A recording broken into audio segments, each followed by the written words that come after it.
एक पुरुष की 2 पत्नियां थी, ये तो हो सकता कि नहीं? पर आप करना मत, इतनी ताकत नहीं तुम्हारे पास। ओहो, यानी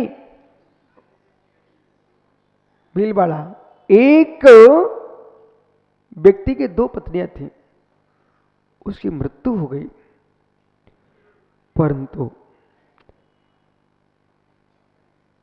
जिस एक मृत्यु पति की होने पर संतान दोनों के बीच में एक थी। अब जिसकी संतान नहीं थी वो क्या सोचती है, इसका पाप तो सारा है, मेरा कौन? वो ये दुनिया को मालूम है कि अमुक व्यक्ति की 2 पत्नियां थी, पर ये सबको पता नहीं है कि कौन किसका बेटा ये है, क्योंकि हम दोनों बेटा बोलते थे।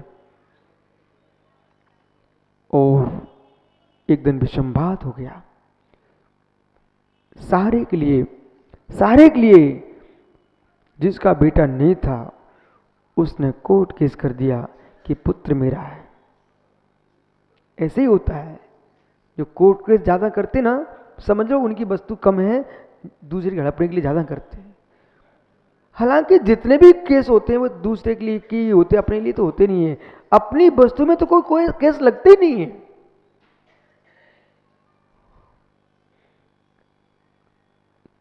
जिन भी है, यदि ललित पाटनी भी कहता है कि ये मेरा मकान है महाराज जी, ये पड़ोसी हड़प रहा है, ये सब पागलपन है, शुद्ध पागलपन। उसे पता ही नहीं है तेरा मकान होता उसमें तो कोई हड़प ही नहीं सकता।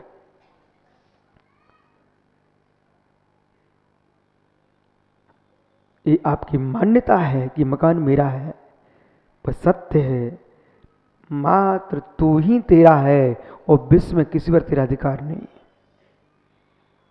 उस पर लगाओ कौन केस लगाता है। पर वो दोनों माताएं, अंत में निर्णय राजा तक पहुंच गया कि क्या किया जाए, क्या किया जाए। श्रृडिक भी परेशान हो गया, कि ये तो पहली बार ऐसा मामला आया है। जैसे साहब आप लोग क्या करते कि एक मां कह रही है मेरा बेटा, ये कह रही है मेरा बेटा है, और दोनों चीख रही, चिल्ला रही, रो रही है, रुदन कर रही है, बोले मेरा पुत्र है।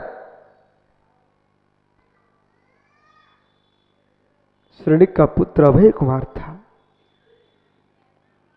वो कहता पिताजी यदि आपकी आज्ञा हो इसका निर्णय मैं कर सकता हूं कल। बोले बेटा किसका है?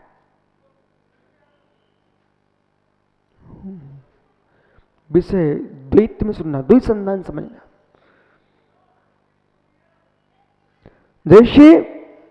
जैसे धनंजय कवि ने द्वैत संधान ग्रंथ लिखा, राघव पांडव दोनों की व्याख्या एक साथ है। इसमें इस विषय पर तुम द्वैत संधान समझना, जहां तुम लगाना था वहां लगा लेना। और विनोद भैया, ये उन जीवों को आपको समझाना है वास्तव में हम धर्म की रक्षा कर रहे हैं, हम धर्म की रक्षा कर रहे हैं। ललित ने ऐसा काम कर दिया है, उसको मैं सुधार के रहूंगा।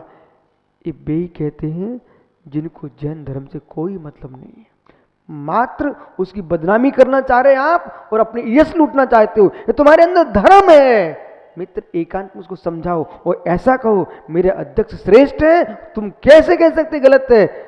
मित्र उससे धर्म की प्रभावना होगी, न कि उसकी गलती निकालने से होगी।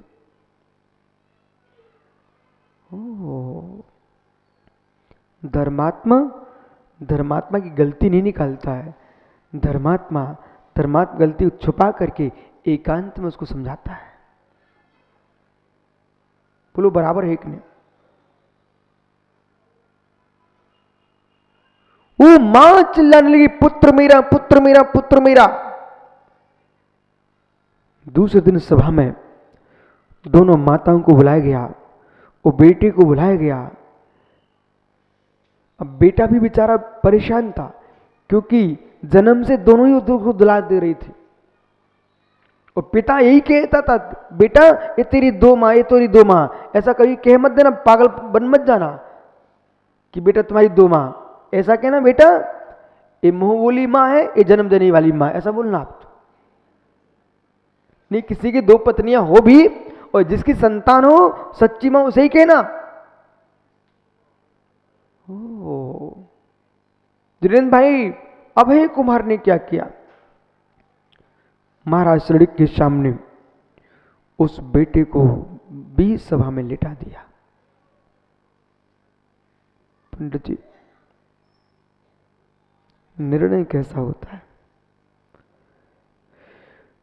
कुमार अभय कहता है कि हे तात, ये दोनों माताएं इस बेटे की हैं, तो क्यों ना हो दोनों को आधा आधा दे दिया जाए, क्यों ना हो इन दोनों को आधा आधा दे दिया जाए।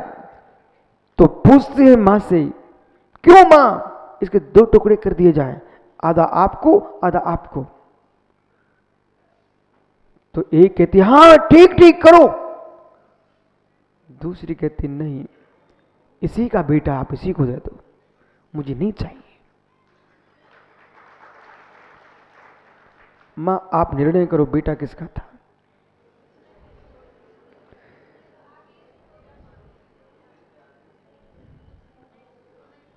समझ में आ गया? बेटा किसका? जो यूं कह रही थी कि हाँ कर दो, 2 टुकड़े कर दो, बांट दो इसको, ऐसी कौन सी अभागिन मां होगी?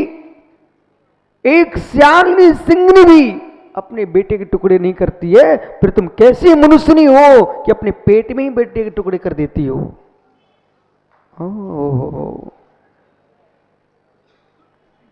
जो मां और जो पिता अपनी संतान को पेट में ही टुकड़े करा रहे हैं, वे पूरे विश्व के, भारत भूमि के और जिन शासन के शत्रु लोग हैं, कि एक श्रेष्ठ संतान जन्म लेती, आज वो भी यहां सभा में खड़े होकर हाथ जोड़े खड़े मिलती, वो भी मंच में मुनि बने मिलती। तुमने एक मुनि को नाश किया कि नहीं किया? एक श्रावक का नाश किया कि नहीं किया? कर लो कितनी प्रदूषण, कितनी विधान पंचम कर लो, लेकिन आपने एक बच्चे की हत्या की है, उसके पाप से तुम मुक्त नहीं हो सकती हो। यदि आप जय हो, भारतीय माता हो, तो मां मारो मत, जियो और जीने दो, जन्म दो, जन्म दो, शासन को आगे बढ़ाओ। अपने बेटे बेटियों से आज कहते ना, तुम्हारा यही नियम है आज।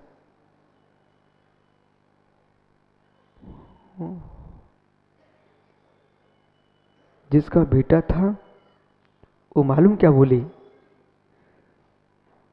कुमार इसी का बेटा है, कम से कम जिएगा तो दूर से मैं देखती रहूंगी, वो तो चाहती 2 टुकड़े हो जाए। अब ये कुमार कहता मां, पिताजी हो गया निर्णय, जो कह रही इसी का बेटा है, उसका नहीं है, इसी का है। जो 2 टुकड़े कराने की बात करती हो, उसका लाल कैसे हो सकता है? ऐसे मित्र विनोद भाई, धर्मात्मा के बीच में तुम बात करना कि माना कि हमारे ललित से कोई भूल हो गई है, और आप ऐसा कहो कि भाई तो क्या मैं इसको घर से बाहर निकलवा दूं? ओ कोई ये कि हाँ निकालना ही चाहिए इसको, तो समझ लेना कि पापी जीव है। ललित स्पष्ट कहना वो पापी जीव है। माना कि सुब्रत सागर से कोई भूल हो गई और संपूर्ण सागर आ गए, बोले इनको प्रायश्चित दो। ठीक भैया मैं प्रायश्चित दे देता हूं, प्रायश्चित दे दिया। बोले आपने प्रायश्चित सीधा से दे दिया, डाटा तो ही नहीं है, कुछ बोले तो ही नहीं हो, तो क्या मतलब आप मुनिराज हो कि नहीं? कि बेटा क्या उनको मुनि महाराज से दोष होगा तो आचार्य उनको प्रायश्चित देंगे, फांसी नहीं देंगे, प्रायश्चित देंगे। और आप फांसी चाहते हो तो तुम ही मुनि नहीं हो, उसको क्यों मारना चाहते हो? धर्मात्मा को धर्म समझना पड़ेगा कि जो तुम अंदर में तीखापन लगाए बैठे हो ना, कि बस मैं इसका बदला लेवा के रहूंगा, बदला लेवा के रहूंगा। हे मित्र, वहां कहना बेटा संपूर्ण सागर तुम मुनि महाराज हो, सुब्रत सागर मुनि महाराज हैं, तुम समझो समझो समझो, समझो समझो समझो, मतलब ऐसा ये लोग करते नहीं है, मैं समझा रहा हूं आपको, नहीं तो आप सोच के बैठ जाओ। ओहो, इसलिए व्यवहार धर्म भी तुम भीतर जाओगे तभी पाल पाओगे, नहीं तो भेष बना के घूमते रहोगे, व्यवहार धर्म ही तुम्हारे पास नहीं होगा। उदयपुर भैया, नरेश भैया, समझ रहे कि नहीं? मित्र एक गहरे विषय है, इसलिए उन लोगों से अपनी आत्मा की रक्षा करना जो मात कहते धर्म की ऐसी हो जाएगी, धर्म की रक्षा करो इसलिए इनको ऐसा करना चाहिए। मेरे मित्र, पहला पापी तो तू ही है जो एक धर्मात्मा की बात को तू बढ़ावा दे रहा है, ये नहीं कह रहा है उसकी आत्मा की रक्षा होना चाहिए।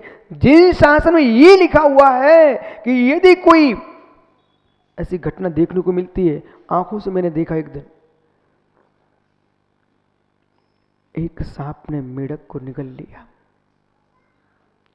वो मेढक के मुख में मछली थी। पंडित जी, मैंने अपनी आंखों से देखा, वो मछली के मुख में छोटी सी मछली थी। संसार में बड़े छोटों को निगल रहे हैं। हे पुण्य के बड़े सरदारों, तुम मत छोटों को निगलो, सबके दिन एक से नहीं होते।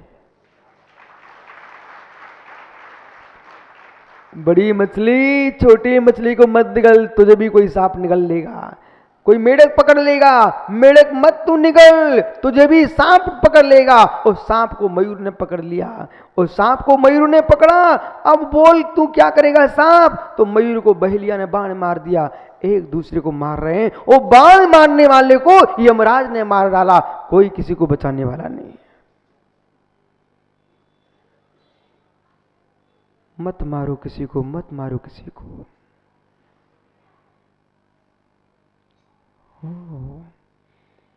विश्वास रखना मित्र, सबसे ज्यादा अभिषेक पूजन के प्रश्न वे ही लोग करते हैं जो मंदिर में कहीं अभिषेक करने नहीं आते।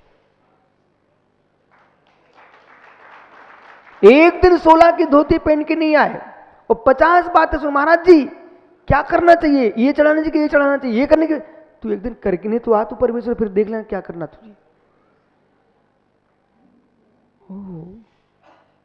हमारे बुंदेलखंड में एक शब्द चलता, बताऊं क्या आपको? सदैया, भदैया, मरैया, पता आपको? लड़ैया, समझे कि समझाना पड़ेगा? ये भी टीका करूंगा इसकी। ये सूत्र है सदैया। पांड्या जी, सदैया, आप सदैया हो कि भदैया हो? मित्र मैं समझाता हूं।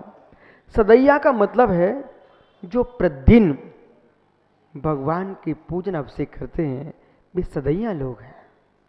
जैसे कि वो ज्ञानचंद जी, एक वृद्ध दादा हैं, मालूम ललित तू होता तो पलंग पे ही मिलता। वो बेचारे देखो टेक टेक के भगवान का अभिषेक, उनको देख के तो वो बहुत आनंद आता है। या तो वो छोटे छोटे बच्चे करे, वो तुम्हारा दर्शन करता ना, तो दो ही लोग तो प्रशंसा के पात्र, एक वो छोटा सा बालक करता है, एक भी ज्ञानचंद जी, इनके साथ एक दादा हो रहते हैं, बाकी के लोग करते हैं, वे ही प्रशंसा के पात्र। बोले क्यों? ऐसे खोटे काल में जिसको पत्नी का चेहरा देखना एक क्षण न बीतता हो, वो परमात्मा का चेहरे खड़े देख आके देखने लग जाए, उससे बड़ा पंचम काल में क्या चमत्कार हो सकता है। इसलिए जो जो जिन मंदिर आते हैं उनका फोटो खिंचाया करो। और सब बार घर समाचार में बोलिया, भैया तुमने बहुत अच्छा किया, आपने जिन शासन की रक्षा की है। आज से ललित डांटना मत, भले उनके चरण पाद का तू अलग अलग करते रहना। सीढ़ी पे कोई उतार के चला जाए ना, बेंदे बाग वाला, सीढ़ी पे ही उतारे जा करके तू अपने हाथ से उठा देना, पर उनको धन्यवाद देना। बोले भैया हमें इतना मौका दिया कम से कम कि हमने तुम्हारी चरण पाद का दूर कर दिए हैं, लेकिन तुम मंदिर मत आना बंद करना। दो काम हो गए तेरे, चिंता मत कर। हे मित्र, हे मित्र, क्या हो गया? कुछ भी नहीं हुआ, कुछ भी नहीं हुआ। हे मित्र समझना, हे मित्र समझना, धर्मात्मा हो तो दोष मत देखो, दोष मत देखो, दोष मत देखो, देख सको तो उसके भीतर भी निर्दोष परमात्मा देखो।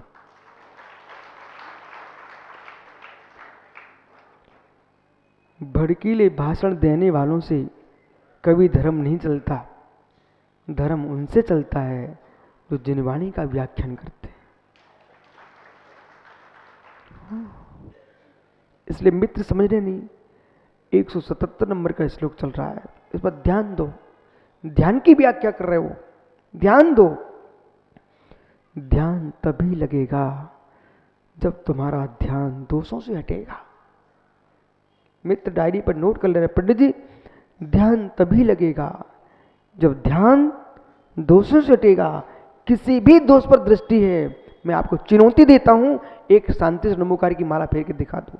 इसलिए शिविर में बैठ करके ये ध्यान मत देना कि डीबी काशीलाल ध्यान में बैठा सो रहा था तो पांड्या देख रहा था कि देखो इसने पूरे शिविर में बैठे बैठे सोचते सोचते निकाल दिया और मेरे पास शिकायत लेके आ गया कि तब महाराज जी ये चिट दिखा रहा है।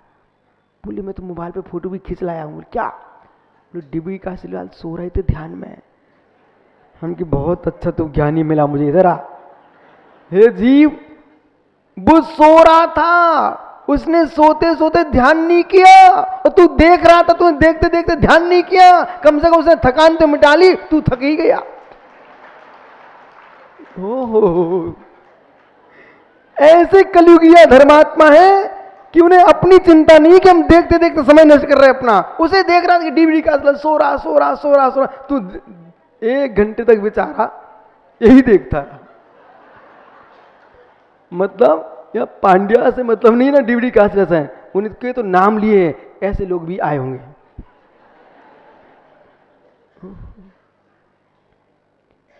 मालूम काशीलाल जी, ये ललित के बस चले ना, पूरे गांव के चौके बंद करा दे, पूरे गांव के चौके बंद करा देगा। और मालूम क्या बोलेगा? महाराज जी सबके घर, मेरे घर में आहार करना है। मित्र समझे, कर्म का बंद मत कर लेना ऐसा। राजा श्रेणिक से मिल लेना एक दिन, उन्होंने सारे नगर के चौके बंद करा दिए और कहा कि मुराद मेरे घर में आएंगे। वो आहार भी नहीं दे सका, राजकाज में लग गया। मित्र वही तो कुणिक बना था, वही मुनि का जी।